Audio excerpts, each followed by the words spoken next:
Não há algo que deve envolver tanto a nossa vida quanto a ação missionária da igreja. Quando nós olhamos para a igreja primitiva, que é o nosso modelo de igreja, nós percebemos isso. Na igreja primitiva, eu digo sempre que cada crente era um missionário.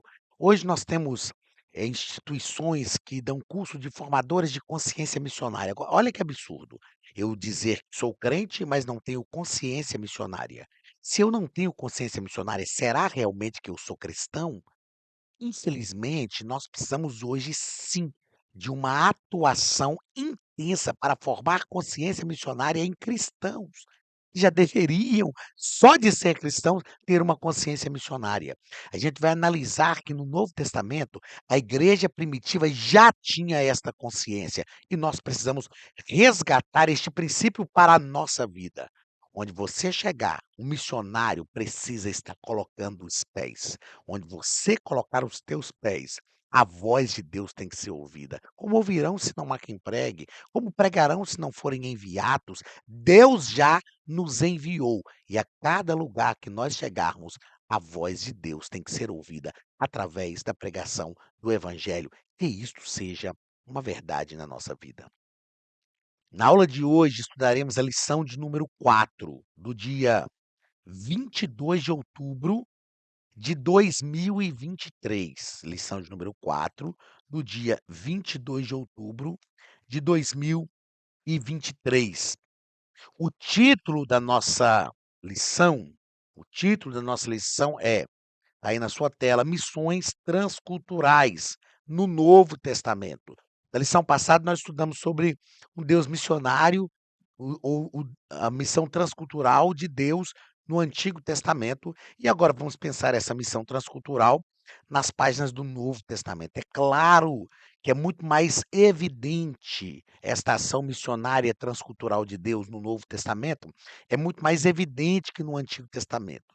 Eu acredito que na aula passada ficou provado, restou provado que Deus é um Deus missionário e transcultural. Agora, vamos ver isso no Novo Testamento que salta aos nossos olhos. O texto áureo está em João capítulo 3, o versículo 16. Isso não é um texto áureo só da nossa lição de número 4, né? É um texto áureo de toda a Bíblia. Porque Deus amou o mundo de tal maneira que deu o seu Filho unigênito, para que todo aquele que nele crê não pereça, mas tenha a vida eterna. Porque Deus amou o mundo de tal maneira que deu o seu Filho unigênito, para que todo aquele que nele crê não pereça, mas tenha a vida eterna. Verdade prática: a natureza missionária de Deus pode ser vista ao fazer de seu único filho um missionário e da igreja sucessora desta dessa sublime tarefa, e da igreja a sucessora dessa sublime tarefa. Então Jesus Cristo veio, encarnou a sua missão, viveu aqui neste mundo e nós somos os sucessores desta tarefa. Então é impossível fazer missões sem encarnarmos, sem viver na nossa pele verdadeiramente a missão para a qual nós fomos criados. É importante pensar o seguinte: o Deus que criou a igreja é o Deus que criou a missão. E a missão da igreja foi criada pelo Deus que a criou antes que ela existisse. Então, antes de criar a igreja, Deus criou a missão para a igreja. E a igreja só existe por causa desta missão criada pelo Deus que a fez existir. Então, se não somos envolvidos com esta missão, infelizmente, não estamos incluídos no que é a igreja verdadeira. Palavra-chave da nossa lição, Novo Testamento, na lição passada, Antigo Testamento, na lição de hoje, a palavra-chave é Novo Testamento. Leitura bíblica em classe está em Isaías, capítulo 61, versículos 1 e 2, e Lucas, capítulo 4, versículos 17 ao 20. O Espírito do Senhor Jeová está sobre mim, porque o Senhor me ungiu para pregar boas novas aos mansos, enviou-me a restaurar os contritos de coração, proclamar liberdade aos cativos e a abertura de prisão aos presos, a apregoar o ano aceitável do Senhor E o dia da vingança do nosso Deus, consolar todos os tristes. Lucas capítulo 4. E foi-lhe dado o livro do profeta Isaías, e quando abriu o livro, achou porque te procurou, o lugar em que estava escrito: O Espírito do Senhor é sobre mim, pois me ungiu para evangelizar os pobres, enviou-me a curar os quebrantados de coração, a apregoar liberdade aos cativos, a dar vista aos cegos e a pôr em liberdade os oprimidos, a anunciar o ano aceitável do Senhor. E cerrando o livro e tornando a dá-lo ao ministro, assentou-se, e os olhos de todos na sinagoga estavam fitos nele. O verso seguinte diz que Jesus fechou o livro, olhou ali para as pessoas e disse: Hoje se cumpriu esta palavra. Ou seja, Isaías 61 estava falando de quem? Do próprio Cristo. Próprio Cristo. Lembrando que, como diz aqui a nossa verdade prática, ele veio ao mundo como filho de Deus, doado por Deus ao mundo para ser um missionário.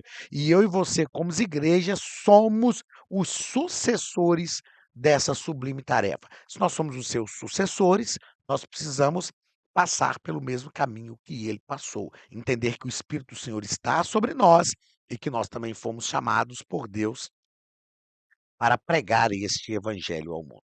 Vamos à introdução do nosso texto bíblico. E na nossa introdução, o nosso escritor, ele diz que no Novo Testamento, no Novo Testamento, ou o Novo Testamento, é uma obra de caráter missionário, do início ao fim, onde os evangelhos, o livro dos Atos, as cartas e o Apocalipse são instrumentos de um verdadeiro trabalho missionário, um verdadeiro trabalho missionário. O Novo Testamento, escrevi isso aqui, ó, como eu sempre falo, para não esquecer. O Novo Testamento é a consumação do plano missionário de Deus. Ou seja, nós estudamos na aula passada, desde o Antigo Testamento já havia um plano missionário. E chegou primeiro a Israel, e Israel deveria revelar esse plano missionário ao mundo. Israel não cumpriu a sua parte no pacto. Então Deus chamou a igreja, que também já estava inserida no plano salvífico. Deus não ia prover um outro plano de salvação se Israel tivesse recebido Cristo como Messias. Israel seria a nação evangelizadora do mundo.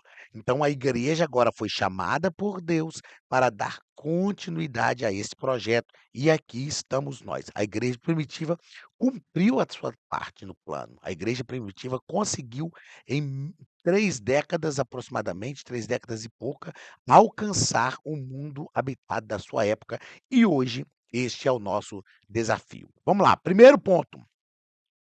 O Deus missionário revelado no Novo Testamento. Primeiro parágrafo, Bíblia mostra um Deus missionário. A Bíblia Sagrada, de Gênesis ao Apocalipse, é um livro eminentemente missionário, porque a sua inspiração emana de um Deus missionário. A sua inspiração emana de um Deus missionário. O que é um Deus missionário? É o Deus que tem uma missão, é um Deus que está envolvido por uma missão, é um Deus que nos chamou para uma missão. Então, a minha pergunta aqui é: que missão é essa? Qual é a missão do Deus missionário? É uma pergunta interessante a nós fazermos. "Ah, eu fui chamado para uma missão", ok, mas que missão é essa? Eu entendo esse negócio de missão, porque eu sou militar, e sempre que a gente sai para uma missão no meio militar, a gente sai: "Ó, a missão é essa, essa, essa". A gente sai sabendo qual é a missão, a gente sai sabendo o que fazer para cumprir a missão, quais são os estágios da missão, a gente sai assim, pronto, e ao final a gente tem que voltar e falar com o comandante: "Missão cumprida". Missão cumprida. Agora, que missão é essa? Revelar Deus às pessoas, conduzindo-as ao caminho da regeneração.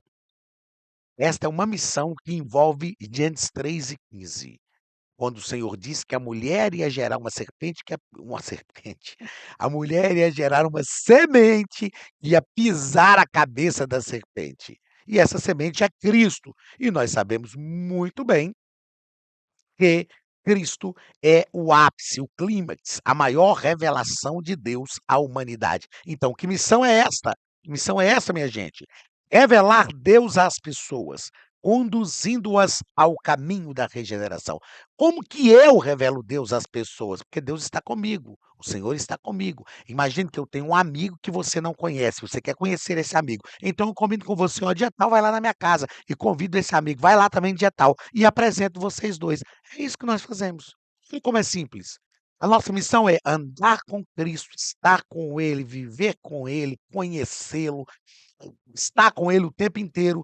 E se Ele está comigo o tempo inteiro, onde eu passar, eu estou apresentando Cristo às pessoas. Você já conhece Jesus? Ah, não, não, mas eu conheço. Vou apresentar Jesus para você. Esta é a nossa missão. Simples assim. Para quem pensava, ah, meu, eu tenho que fazer um curso teológico para que eu entenda essa missão. Não, o curso teológico vai te fazer compreender Deus melhor, sem dúvida. Mas para que você entenda a sua missão, você só precisa conviver com o Cristo missionário que veio encarnado para cumprir a sua missão. Segundo parágrafo do primeiro ponto, uma perspectiva missionária do Novo Testamento. Pelo fato, nos diz aqui o pastor Wagner, pelo fato de o povo de Israel ter falhado no seu propósito missionário, Deus, se Deus organizou um novo povo, a Igreja de Cristo, para que ela levasse à frente o propósito universal de Deus em redimir o ser humano.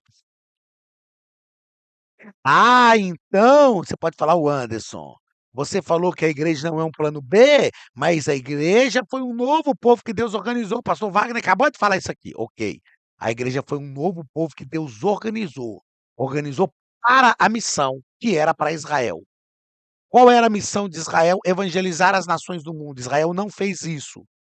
Dentro dessa evangelização das nações do mundo, se Israel tivesse cumprido essa parte no pacto, Israel teria nos discipulado. Nós seríamos discipulados por Israel. Aí, como Israel não cumpriu essa parte no pacto, Deus nos chamou como um novo povo. Mas perceba que não é um novo projeto, é o mesmo projeto. Nós já estávamos incluídos no projeto através de Israel. Como Israel falhou, Deus falou: não, não, então agora vem vocês e, e faz isso aí. Ok? Vem vocês. Por exemplo, Jesus contou a parábola de um pai que chega para um filho e fala com o filho assim: Filho, vai lá e trabalha para mim na minha vinha. Aí o filho mais velho falou: Não, eu vou, deixa comigo que eu resolvo. Aí o pai chegou para o filho mais novo e falou assim: Filho, vai lá e trabalha na vinha. O filho falou: Ah, pai, não vou não, que dificuldade, nossa, tô cansado, que não sei o que, eu não vou. Aí o pai falou: Ok. O filho mais velho que falou que ia, resolveu não ir. O filho mais novo que disse que não iria, quando o pai saiu, falou: "Não, puxa vida, meu pai é tão gente boa, tão legal, supre todas as minhas necessidades. Aí eu vou lá". E ele foi. Esse é o retrato de Israel e nós, os gentios. Israel é como o filho mais velho, que até falou: "Não, deixa comigo, ó, estamos juntos, Senhor, o pacto, ok, eu vou desfrutar desse pacto e vou cumprir", mas não cumpriu. Aí nós, o filho mais novo, estávamos assim meio perdidos, a gente resolveu, não, despertou e falou: "Quer saber, eu vou lá". E nós somos esses filhos mais novos, somos um novo povo, mas não um novo plano, ok? Um novo povo, não um novo plano. E aí eu notei aqui que a igreja não é um plano B de Deus. Eu já falei disso em outra aula, mas vou repetir aqui porque eu vou acrescentar. A igreja foi criada na eternidade. Paulo fala isso na carta que ele escreve aos Efésios, no capítulo 1º, ele fala: "Deus vos elegeu nele, em Cristo, antes ou desde a fundação do mundo". Então a igreja foi criada na eternidade. A igreja foi fundada por Jesus. João Batista, o precursor do caminho de Jesus, dizia no deserto: "Arrependei-vos, porque é chegado o reino de Deus". Jesus fundou, estabeleceu o reino de Deus, e ele estabeleceu a igreja. Eu edificarei a minha igreja, e as portas do inferno não prevalecerão contra ela. Mateus capítulo 16. Então ela foi fundada por Jesus. E a igreja foi inaugurada no dia de Pentecostes. O que é inaugurar? É tornar público. Em Atos 2, o mundo inteiro, porque haviam pessoas, todo mundo habitado ali em Jerusalém, o mundo inteiro passou a saber que havia uma instituição diferente na terra. que era a igreja, tinha recebido um revestimento de poder. E para que era esse revestimento de poder? Para ser testemunhas. Então a igreja não é um plano B de Deus, a igreja foi criada na eternidade. Ó, você professor quiser anotar isso aí, ela foi criada na eternidade, fundada por Jesus e inaugurada no dia de Pentecostes. Terceiro parágrafo do primeiro ponto. A Academia de Pregadores tem um recado para você. Olá, queridos alunos e alunas da Academia de Pregadores, que bom ter você conosco neste momento tão especial. Estamos aqui para apresentar a nova plataforma da Academia de Pregadores, que foi construída ao longo dos últimos meses com muito carinho, um grande investimento, para levar até você não somente um conteúdo de excelência, mas também tecnologia de ponta. Veja comigo. Os cursos estão organizados por trilhas na página principal. Aqui você encontra sugestões, lançamentos, temas específicos e outras categorias. No final da página tem uma trilha com todos os cursos. Após começar os seus estudos, a primeira trilha será Continuar assistindo, que mostra somente os cursos iniciados por você. Sobre a capa do curso, consta o número de aulas, a carga horária e um botão para adicionar os favoritos. Nesta seta, você pode expandir e ver um vídeo de introdução. Para fazer login, clique no avatar no canto superior direito e insira o seu e-mail e senha usados no cadastro. Caso tenha esquecido a senha, é só clicar neste link, preencher o e-mail cadastrado e a senha será enviada. No canto superior esquerdo fica o novo menu do portal. Ao abrir um curso pela primeira vez, você vê as informações do curso e do professor. E na lateral, ou logo abaixo se for no celular, está a lista de módulos e aulas. Algumas aulas iniciais podem ser grátis e qualquer pessoa que fizer um cadastro rápido pode assistir. Após se matricular, aqui você vê as aulas concluídas, aulas liberadas ou agendadas. Você pode adicionar os favoritos, dar uma nota ao curso e acompanhar o seu progresso. E se você sair do curso e retornar depois, o sistema vai abrir exatamente a última aula assistida. Se estiver no computador, use esta seta para ampliar a tela. Logo abaixo da videoaula você encontra os links para baixar anexos, como áudio e apostilas. E neste campo em branco, pode fazer as suas anotações enquanto assiste. Depois é só imprimir ou salvar. Quando terminar o curso, clique no botão Emitir meu certificado e ele será gerado automaticamente no mesmo instante e sem custo. Clicando no avatar, você tem acesso ao seu perfil e histórico de pagamento. Em Meus Cartões, pode adicionar um novo cartão de crédito para fazer o pagamento do seu plano. Se você já era nosso aluno e seu cartão não aparece aqui, adicione um cartão na nova plataforma. Então aproveite as novidades e clique em Assine Agora. Escolha um dos planos, venha para a Academia de Pregadores, a maior escola bíblica online do Brasil.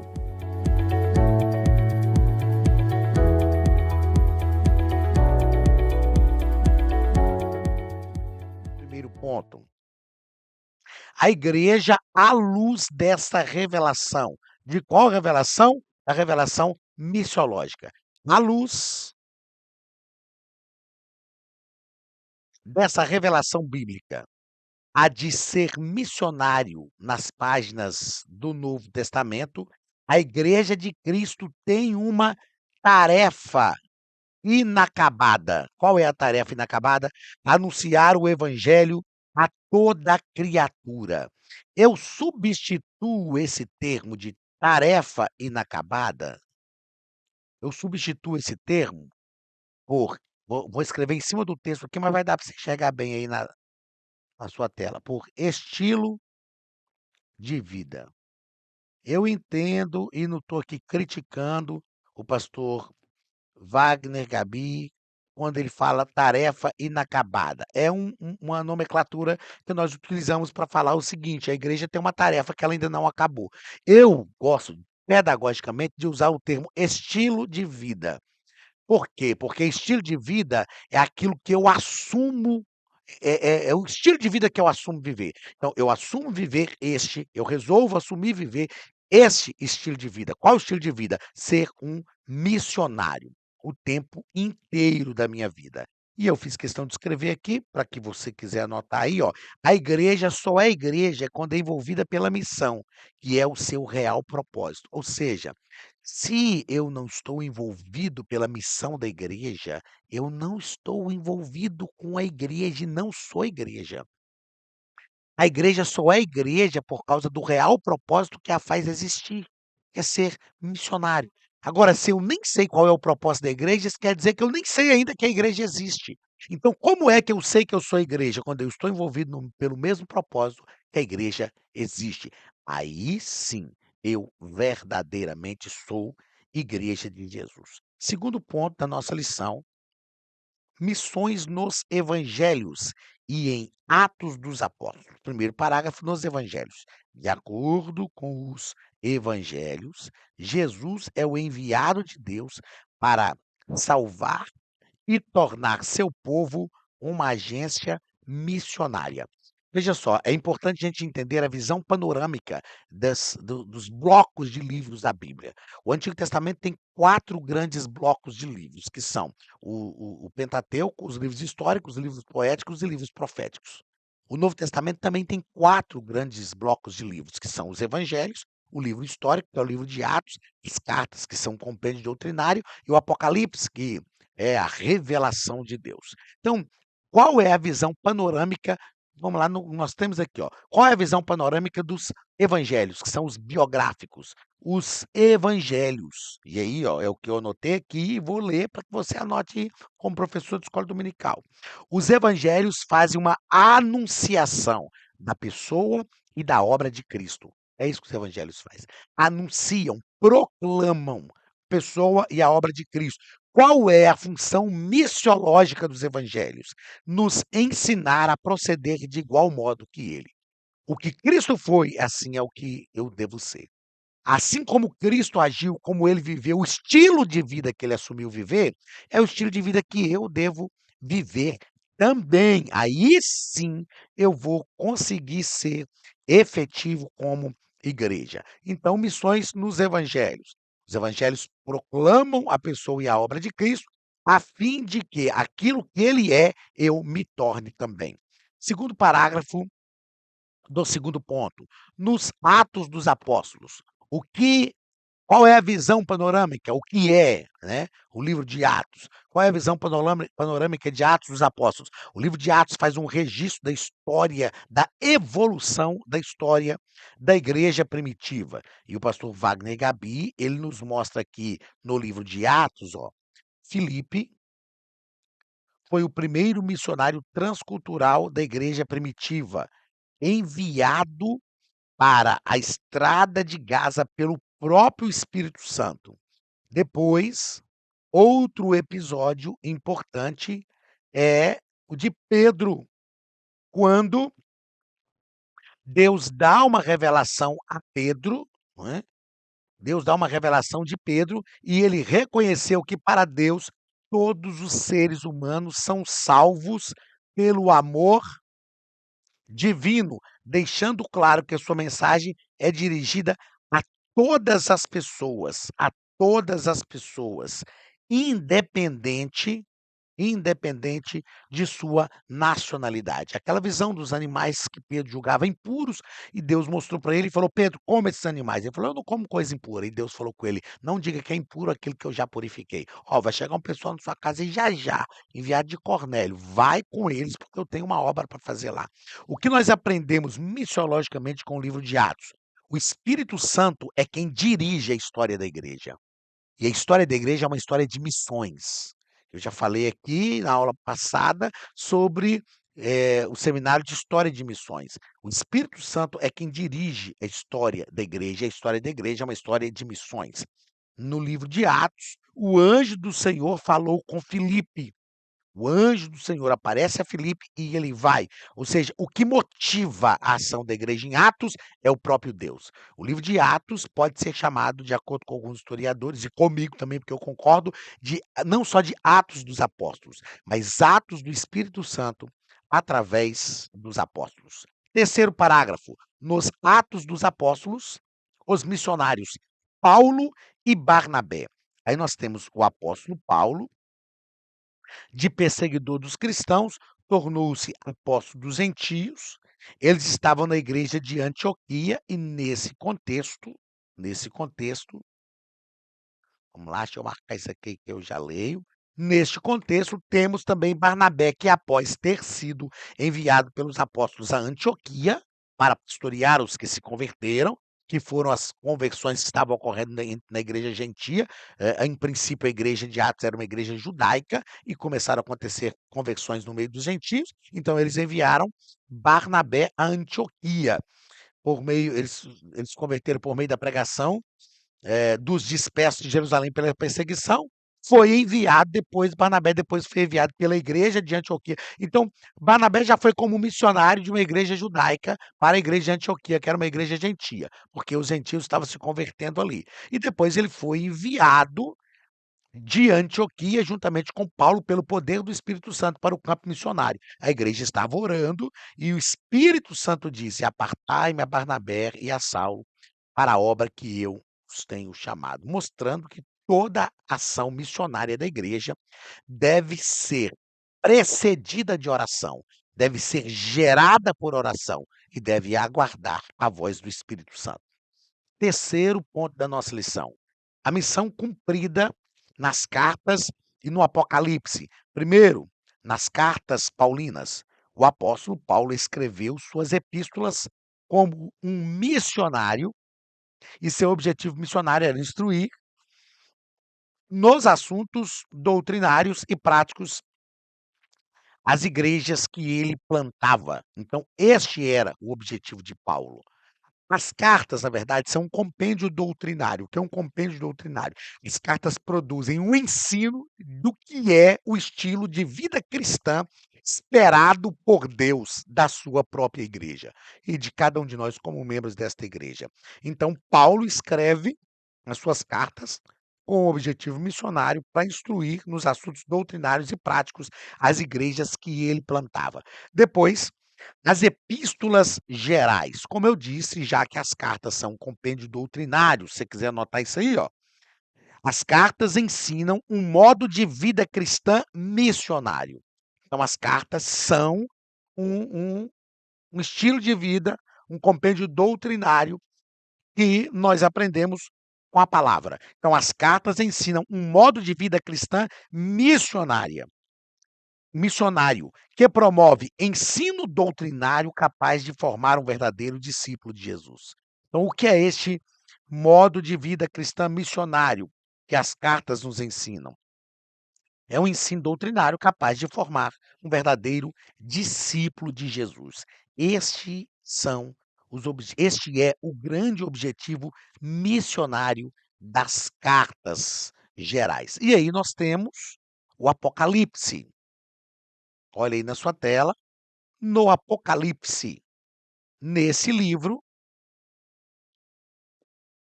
o Senhor Jesus revela ao apóstolo João a conclusão da longa jornada e o destino de toda a raça humana.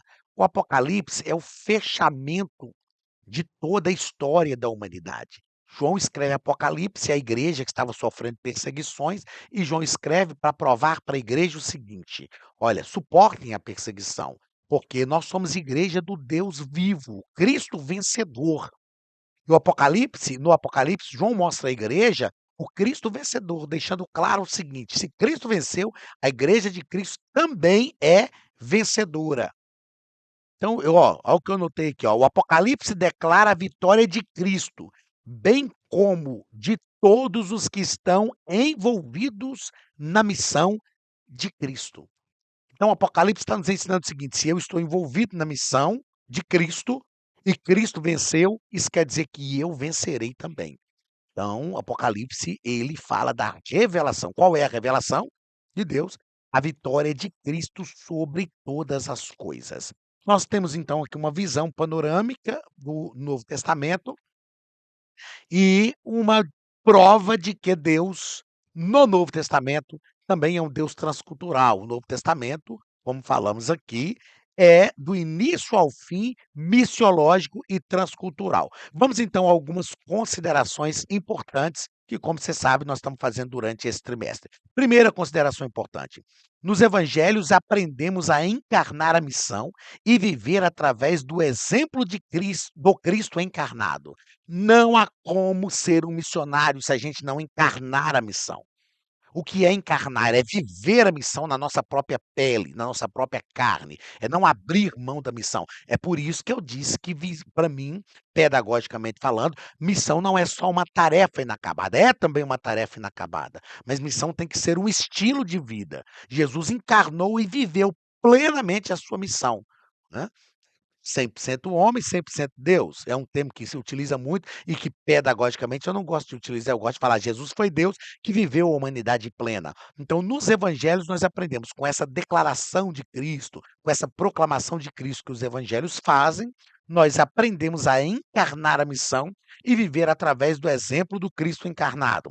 Segunda consideração importante, o envolvimento histórico, aí aqui é em Atos, o envolvimento histórico da igreja com a missão deve ser o modo referencial missionário hoje, deve ser o modelo referencial missionário hoje. Então, assim como a igreja primitiva se envolveu com a obra missionária, nós devemos nos envolver. Então, é isso que Atos está nos ensinando. Atos está nos ensinando que o envolvimento histórico da igreja primitiva com missões deve ser o referencial missionário para a igreja hoje. A igreja primitiva estava envolvida com missões. Como eu disse aqui, em pouco mais de 3 décadas, eles alcançaram o mundo habitado da sua época. Irmãos, a igreja parou de evangelizar, nós já tratamos isso aqui nas primeiras aulas. Por que existem povos não alcançados hoje? Porque ao longo da história a igreja parou de evangelizar. Então nós temos que voltar ao modelo da igreja primitiva. Terceira consideração importante que está ligada às cartas, o ensino doutrinário missiológico consuma a ação da igreja de fazer discípulos, conforme ordenado por Jesus. As cartas são um compêndio doutrinário, ou seja, elas nos ensinam, doutrinar é ensinar. E esse ensino doutrinário missiológico consuma a ação da igreja de fazer discípulos conforme ordenado por Jesus. Então, por que que nós devemos estudar as cartas e exaurir, extrair delas este aspecto missiológico, para que a gente consumir, ou seja, para que a gente consiga realmente a nossa ação missiológica de fazer discípulos. E a quarta consideração importante que está ligada ao Apocalipse, isso aqui eu quero que você ouça isso aqui, porque eu comentei com o Josimar aqui, foi uma frase que Deus trouxe ao meu coração, e eu quero que você escute isso e não esqueça. Em Apocalipse, a obra missionária alcança seu fim, levando a humanidade redimida a conviver com o Pai na eternidade. O que nós aprendemos em Apocalipse? Em Apocalipse, a obra missionária alcança o seu fim, levando a humanidade redimida a conviver com o Pai na eternidade. Este é o propósito da obra missionária: levar a humanidade redimida a conviver com o Pai na eternidade. Que Deus tenha misericórdia de nós e que nós alcancemos este propósito para a glória do nome de Jesus. Deus te abençoe. Um grande abraço do pastor Anderson Silva, da Academia de Pregadores, e até a nossa próxima aula em nome de Jesus.